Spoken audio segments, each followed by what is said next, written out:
বন্যা কবলিত ও বন্যা পরবর্তী গবাদি পশু ও হাঁস মুরগির সুরক্ষায় কৃষক ও খামারি ভাইদের জন্য করণীয়।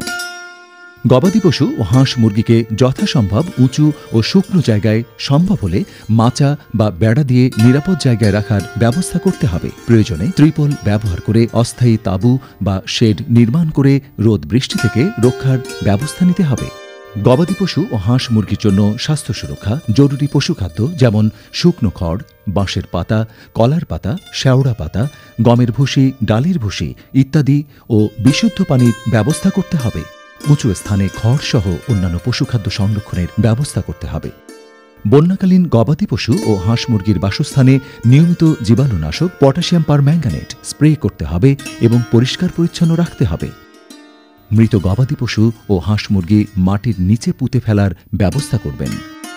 গবাদি পশু ও হাঁস মুরগির যে কোনো পরামর্শ সেবার জন্য অধিদপ্তরের কল সেন্টারের 16358 এই নম্বরে ফোন করুন। বন্যার পানি নেমে যাওয়ার পর আপনার গবাদি পশু ও হাঁস মুরগিকে উপজেলা প্রাণী সম্পদ অফিসের সহযোগিতা এবং পরামর্শে প্রতিষেধক টিকা প্রদান করবেন। গবাদি পশু ও হাঁস মুরগি সংক্রান্ত যে কোনো পরামর্শের জন্য নিকটস্থ প্রাণী সম্পদ অফিসে যোগাযোগ করুন। প্রচারে মৎস্য ও প্রাণী সম্পদ তথ্য দপ্তর, মৎস্য ও প্রাণী সম্পদ মন্ত্রণালয়।